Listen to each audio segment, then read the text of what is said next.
Good evening. It's Cindy Morris with the Peoria Public Schools Foundation. Welcome to our Buzz Chats, positive conversations tied to our Peoria Public Schools and those that partner and are connected to our school district. So it's been a while since we've been on the show, but tonight we're very pleased to have Mrs. Emily Cahill from the Peoria Park District. And we will start off by Emily, welcome. Thank you, Cindy. Thanks so much for having me. And if you'd like to give everyone a little bit of your background. Sure. So I have been in the Peoria area now for about 20 years. I started out, I worked with the Center for Prevention of Abuse, joined the Junior League, worked my way through all of the different volunteer opportunities that exist in Peoria. I have been with the Park District now for, oh goodness, this will be my 9th year here coming up in just a couple of weeks. And I have been the executive director now for 4.5 years. Great. Yeah, I think I do remember you. I was in the Junior League, and I think you were like the super volunteer. I don't know about that. Were you the president? I was in 2007, 2008. Yep. Okay. Yeah. That's great. Great organization. It really is. It's one of those that you get out of it what you give to it. But it was a great opportunity when I came here and didn't know anybody to meet lots of folks and to really get connected in the community. And I will forever be grateful for those experiences for sure. Right. Well, we'll pop right into, for many people who I kind of start every show with just giving a teeny backdrop into what the Peoria Public Schools Foundation does, in case this is your first show. But we exist, we're a nonprofit. We exist exclusively to support Peoria Public Schools. And we do that in the traditional ways with classroom grants and scholarships for students, mostly going into high school. But we're doing so much more than that. We support the school district with a lot of basic need support, food insecurity, clothing and uniform support, and emergency funding. And then we into some programming. We oversee the Adaptive School Program, and then our Horizons, which is a career and college readiness program. So those are just some of the ways that we support the school district. And I think another part that we do at the Peoria Public Schools Foundation really well is connecting our community to our school district and working closely with the Board of Education and the superintendent. We work so hard to connect, people that are passionate about our Peoria Public Schools and ways that they can help and support our school district. And, your entity, the Park District, works closely in many ways with the school district. And that's something that maybe we could start off, it wasn't on our agenda, but some people don't know exactly what the relationship is with the Park District and the school district. And we are very closely linked and tied. So maybe just in a nutshell, tell the viewers how that works. Sure. So I would say to you that we serve the same families in a lot of cases. So our Park District is actually a little bit bigger than the city of Peoria, but smaller than the county. We have about 9,000 acres of green space that we maintain and more than 50 miles of trails. Most of the playgrounds that you find in our community belong to the Park District if they're not on a school district lot. And we do a lot of programming, introducing people to sports. We do a lot of recreation. Our elite programming is something that we actually collaborate significantly with the school district on to try to support kids and get them ready to join the workforce. Our district staff are a part of several after-school programs in Peoria Public Schools buildings. We do a lot of sports recreation. We teach kids how to play golf as part of PE classes. There's a lot of interactivity because we know that the more active kids and families are, the healthier they are. And generally that in turn cycles back around and makes kids more successful in the classroom. So we are invested in the same families for a lot of the same reasons. We want those people that we serve to be healthy and well and vibrant. And I think that we do that from different perspectives sometimes, but our goals are very much aligned with our focus on serving the community that we're a part of. Right. And, in the community, I would say some of the things that are family members are probably most used to with the park district would be probably, for example, Forest Park Nature Center. That's a big one, right? That's a huge one. Yeah. That's a huge one. And very popular. You know, it's a destination. People love being there. It's a beautiful park. Sure. The other one I would say is the Rock Island Trail. Yep. So those are both really critical pieces that have been a part of our COVID response, especially. We've seen so many new visitors on our trails and in our parks when people were kind of forced to go outside and we were the only game in town.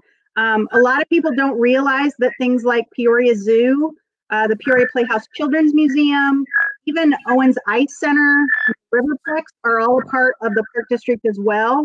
Proctor Recreation Center is a part of the Park. So that open space and trail piece is huge, but so too are some of the facilities that we're able to bring to the community that might not otherwise exist if our Park District didn't offer those supports. You know, I was with the superintendent this week on a few different occasions, and one was to go down. We were going to the wraparound center at Treewood, and the some of the students that are at the wraparound center were at the Tree Win Park facility. Yep. I'm from Peoria. I grew up in Peoria. Never been there, and it was wow. I mean, it's a beautiful facility and park, and I was like, really? Where's this coming from? I mean, do you know any background on that park? It's just incredible. So it is the southernmost park in our system right now. That Treeland Pavilion, actually in the lower level, we host an early Head Start program. We have a grandparents program that's in the main level. Right now, we are working with Carl Cannon's program to provide supports through that wraparound center in that upper level of the Treeland Pavilion. We've got a great playground, some basketball courts. There's a small splash pad there, but it's great support to that part of the neighborhood. Our goal is to make sure that everybody has access to green space within walking distance from their homes. And Treewind certainly fits a need in our community, and it's a very well-loved park and well-used, and we are so pleased to be able to offer that amenity in the southern part of our district.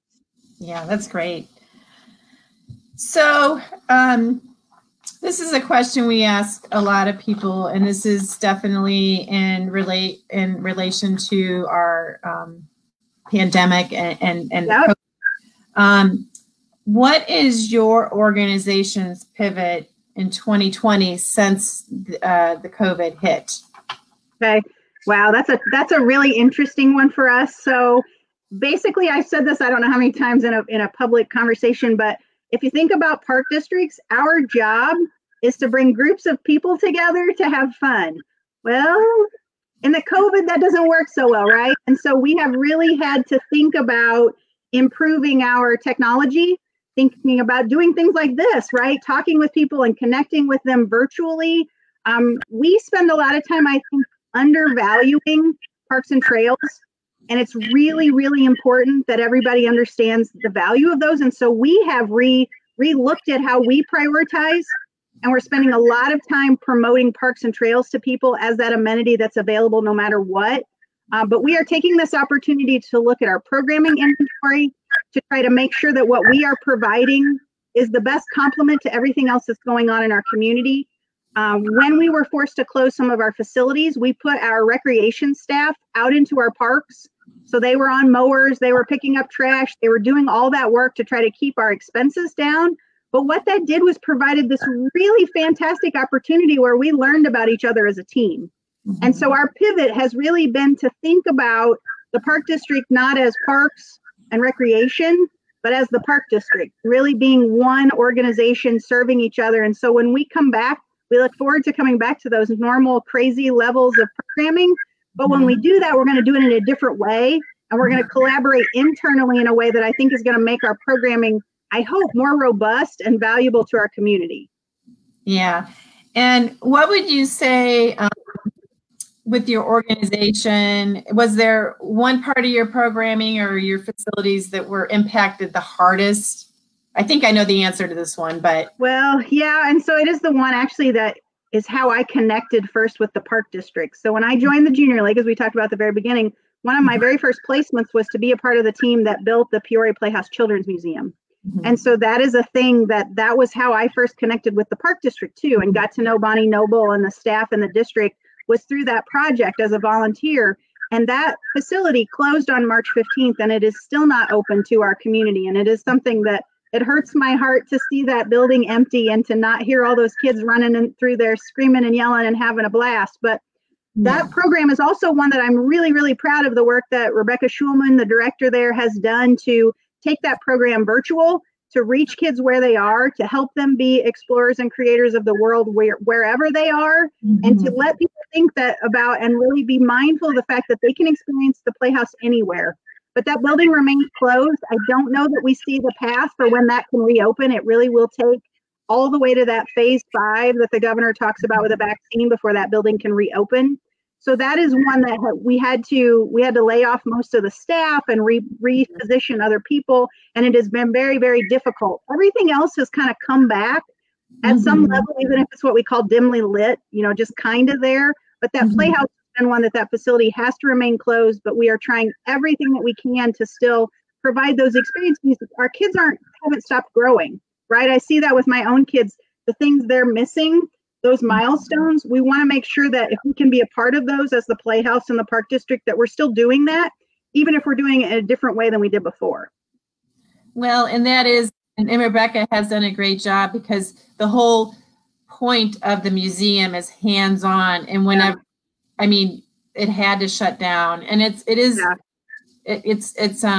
sad, but I know there's so many people in the community that are invested in the Children's Museum, and I think that the Playhouse, and I think that once we do get back to that, hopefully they'll step up and we make sure that we kind of reopen it at the capacity it was. And I sure hope so. We're very grateful for collaborations with groups like Art Inc. that are helping us do what we call Kidtastic kits. So you've all seen those like subscription services, right? Well, we have a Playhouse subscription service where you can register, and then you have a kit of fun that comes to your house with some activities that's very affordable. We have actually the Real Tools. We moved the Real Tools exhibit over to our Noble Center, which is where I work in Lakeview Park. And so for small numbers of kids, we can do that safely. And so that's something that we're trying to do. But yeah, we look forward to the day that building is filled with energy like it was before COVID, for sure. Right. So what are the ways that you help and support families and students in PPS? And in particular, I'd like you to talk about going into fall now. Okay. Thoughts? Are there any conversations with the school district or about collaborations with, even though we're gradually, students are reentering schools in the classrooms, there still is a lot of the virtual world. And so if you'd want to talk on that. Sure. So there's a couple of ways that there's a lot of connectivity between the Park District and the school district. So some of the ways that we're doing that now in these challenging times include things like we still have our after-school program that we run at Proctor. So there's a lot of connectivity back and forth there. We are still helping with some of those 21st century grants that tie to after-school programming at Treewind, Lincoln, and Harrison. So our instructors are going into those locations to help support those kids. You mentioned the Treewind Pavilion. And so we are working with some at-risk kids in the school district and helping them get through their virtual lessons every day. And that just actually started this week. After we targeted kids who struggled in that first 9 weeks, we're now working with them on a daily basis to help them be more successful. We always collaborate with great folks like AJ Guyton to try to make sure that our sports programs are tied together and that we offer as many opportunities for kids to get active as possible. We look forward to those days when things like the Horizon Club are back online. I know that every year those kids come to Lakeview Park and they go ice and they learn about some of the careers in the Park District. This spring, we hope to be able to host some interns from Peoria Public Schools. We do that every year. We also use our zoo and our other facilities that are revenue generator, like admissions kind of facilities. So any place where you come, just to visit, we offer opportunities where people can bring food to help support the Little Free Pantry at Glen Oak School. And so that's the way that people can bring those to those locations when they come to visit the zoo or they come to Noble to register for a class. If they bring their food donations, then we make sure that the Glen Oak School Pantry is filled as well. So there's lots of ways that we do support each other. And we look forward to having more of those. You know, that's one of the hard things is when kids are not in that normal day schedule, right? Some of those things go away, like having our golf pros come to a PE class and teach kids how to swing a golf club. That's much harder to do in a virtual world. But a lot of those after school programs are still happening and very robust. And certainly we look forward to expanding on those when we have the opportunity. We're really excited to have some interns this spring. One of the things that we're going to do, I hope, is add an IT intern this spring, and that would be new to us. So we look forward to those opportunities to continue to work together. Yes, and thank you so much for your support of our Little Free Pantries. We love the Little Free Pantry. That's such a great idea. Yeah, and thank you so much. I know you've been a great partner with our Horizons Club too, so thank you so much for that. Our folks look forward to that every year. They're like, is this when the kids come? They love seeing all those middle schoolers skating at Owens. And for many of them, that's the first time they've ever skated. And those kids have so much fun getting on those skates and trying that out. And it is hard. Yeah. That is a hard thing to do. I can't do it. I never let go of the wall. So I'm so proud of those kids who are like, I'm out, man, I'm doing it. And they go out in the middle. I think that's such a cool experience for them. It is. And I always it just blows me away too, because like you said, I mean, many of those kids, I'll say, have you ice skated before? And they say no. And then they just whiz out there. And then they just go. I know. Like, wow. That's so brave, right? I feel like me holding onto the wall is like my story in life, right? The wall is a different thing in different situations. And those kids who just go out to the middle and don't hold on to anything, I'm so proud of them. I think that's amazing. You know, it's something that just kind of came to my mind, and we're constantly trying to, you know, send out positive vibes out on our social media and with our students and families. And we're getting ready to launch a contest in December. But I'd love to partner with the Park District in maybe January or February with some kind of collaborative contest. Maybe it's related to some kind of, exercise that, you know. I'd love that. Yeah, so we'll have to talk further on that. Yeah, that'd be so cool. Yeah. We had the opportunity to give like passes to the zoo and things like that when kids turn their homework in on time during these virtual days. So to tie something to like regular exercise or something like that, bring it on, man. We'd love to be a part of that. That's fantastic. Yeah. So we'll have to talk further on that. Let's do it. I'll get All the people who heard us say that, so now we're stuck. We're going to have to do it. I think that's perfect. Yay. No, I love it. And Trish O'Shaughnessy's on, so we'll get her involved too. Okay, very cool. Awesome, Trish. She said hi. So I usually pull in one personal question, and it has to be just to share with people, you know, what's your thing? Your thing, like, do you read books? Do you watch movies? Is there any shows right now? What have you? So I am a podcast listener. So I actually live in Goodfield. So every day, like home and back is like, I know this exactly. It's like 27 minutes now that the bridge is reopened. Thank goodness. Right. Yeah. So I can get a podcast done generally in a couple of days, depending on who it is. And so that's something that I have really learned to enjoy. And listening to people talk versus listening to music makes the time kind of go faster for me. So I love engaging, and I miss the news a lot, right? By the time I get home, and I'm sure you're the same way, like I miss the news. And so podcasts are something that I've learned to really love.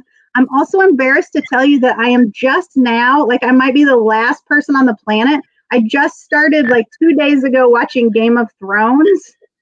I know I could be the last person in the world who hasn't seen that. I haven't seen it either. Okay, so we should try, because my husband is, there's like 60 episodes, right? And I was like, well, I'm on 8, so I'm like almost there. And he's like, whatever, you're going to get tired, but I'm in. I'm committed. So I need like an accountability partner or something to get to the end, so I know what all these jokes are that people keep telling. Wow. Yeah, so I like TV a lot. I will share this and then I'll move on, but this one, so I am a Grey's Anatomy person. And I started watching, I don't know, this is like season 19, maybe. I don't know. It's like been on forever, right? And so my 15-year-old daughter, she just left before we started this podcast to go watch the season premiere with her friends. And I'm pretty sure that she started before she was even alive. So I think it's so sweet that she's like caught up with the whole series and knows all the people and loves all the people that I love. And so that's been kind of fun. But really, those might be the only shows I ever watch. It makes it sound like I'm a TV addict, but there's like 3 things that I ever have time for. But those are them. So yeah. Great. Grey's Anatomy is great. Great writing, isn't it? It is. Is it Sharonda or Shalonda Rhimes? Yeah, Shonda Rhimes. She's good stuff. Yeah. She does have great stuff. My show, and I haven't followed it as much lately. I'm a huge Chicago PD. Oh yeah. Mother got me started on it. She used to watch. I think it started with Chicago Fire, and then PD. And there's like, isn't there a whole night now that's just Chicago? Yeah, which is kind of fun, right? If you go to Chicago, you probably recognize some of the scenes from the show or something. Don't they film it there? Yeah, but I love. It's the same writer of the SVU. So okay. Yeah, and I think yeah, writer as well. Me too. That's really fun. Yeah, that's really fun. Cool. So I actually went to law school. So a lot of those, like the police law things, they're not as fun for me. Like I'm like, yeah, I don't think that's right. You know, and I don't know anything about med stuff. So the medical things still kind of make me fun. They're fun for me to watch. But yeah, I totally get it. The Chicago ones are really fun. Yeah, they are. I think it's because it's close by. So I think so too. Yeah, that's really fun. So, and we'll, so the one question that's not on there either I wanted to bring up was, so, you know, I mean, we are going to the holidays and, you know, I know that your foundation does, I wanted you to talk briefly, because I think it'd be a great holiday gift. I know you're doing the bracelets. Yep. And, you know, this is ways that, here it is. Yeah, this is ways, that the audience could support you and also give someone a nice gift. Matter of fact, I think I'm going to get 1 or 2. Oh, they're beautiful. So they're green and yellow. Yeah, they're green and yellow. They're called bracelets. They're through a collaboration with Bremer Jewelry. They're $40, but I mean, it literally, I think it goes with almost every outfit, or at least I tell myself that it does, and I wear it almost every day. But they really, we actually have a couple of men in our office who bought them too. I mean, it is sort of, it meets anybody's needs, but that's a great Christmas gift. We also talk a lot about it, the holidays, about memberships to facilities as that gift of an experience. I don't know about you, but so many, like, I know my kids don't need one more thing, right? We're going to have to move out of our house if we get more stuff. And so to give people that experience of being able to go to the zoo anytime they want, or, you know, you reference Forest Park Nature Center. A membership to Forest Park Nature Center is $30 a year. And you can access programming and you get special member newsletters that come several times a year to your home. And so that's a really affordable way to give people an experience, but also then to support those amenities so that they're available to others. So we have a lot of really fun kinds of things that are fun to share for Christmas. Right now, if you buy a zoo membership, we have different stuffed animals that you can pick from. There's a rhino or a takin that you can get as part of that membership purchase so that you can give that stuffed animal to the family member or friend that you're buying the membership for. So lots of different ways to support the Park District. We're trying to be more user-friendly for some of those experiences. So all of those memberships are available, and the bracelets too are available for purchase online, which is very COVID-friendly. And so we either then work to mail things to you or email them to you, or we even have like curbside pickup in certain situations. But we try to keep everybody safe, and we want to make those opportunities available because you're right, those are really cool gifts. And even if, so let's just say even if something happens and we have to close a facility or limit access, we're extending memberships out. So if we're closed for a certain number of weeks, we extend that out to your year so you don't lose anything. And so it is a gift that continues to give for a long time, we hope. Yeah, and Peoria is, we are so lucky to have such a strong park district, and the zoo and the Peoria Playhouse are world class. So thank you. It is. And then you know, the trail and the forest park and parks. I mean, this is a great way going into the holidays for our community to support you. So thank you. That's really nice. We learned. They go to your website to get information on that, or how to. Yep. So PeoriaParks.org is a great place to get all of that information. We learned actually quickly just a couple of years ago that our park district, if you've been here your whole life, you think that communities of this size have a park district like this, we are very, very unique. And I hope that people understand just the absolute asset that they have available to them here. Those statistics I gave you about 9,000 acres, 50 miles of trails, the number of golf courses we have, things like that, that's comparable to park districts in cities like Miami and Tampa, Alexandria, Virginia, Charleston, South Carolina, San Diego, California. So big cities have the kinds of public resources that we do. So we really need to consider that, be proud of it, and access it, because it's an amenity that most people don't get to enjoy in their own backyards. No, you're right. We're very, very fortunate.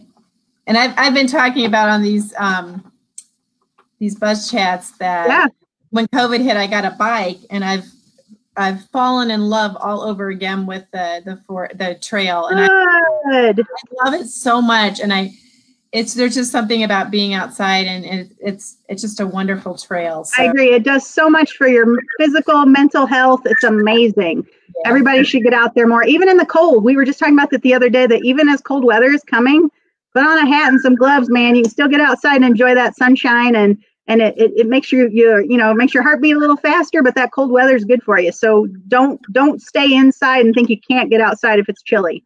Right. Exactly. So we'll end the show on your outlook for 2021 with the Park District. So we have worked really hard in 2020 to be really, we controlled our expenses to the point that we will not touch our reserves at the end of 2020. So we're very proud of that. What that means is that 2021 is, to borrow a word from Dr. Surratt, is about reimagination and reinvention. So we look forward to building back some of those staff that we were forced to lay off in 2020 in new ways. We look forward to building back programming in new ways to be responsive to the changing wants and needs of our community. But 21 is really about reimagining and figuring out what the Park District needs to be to best serve our community. So we look forward to that, and we can't wait to see what happens. Well, and I look forward to, at the foundation, we look forward to some kind of collaboration with you. Yes, that'd be so cool. Exercise related with our students. I love. Let's do it. So if we were really good, we'd do it with ourselves too, but maybe we should just start with the kids and see how they do. Yeah. Well, thank you so much for joining me tonight. It's been a pleasure. And it was so fun. Yeah. So you have a great evening, and we'll be in touch soon. That's awesome. Thanks, Cindy, so much. Thank you, everyone, for joining tonight.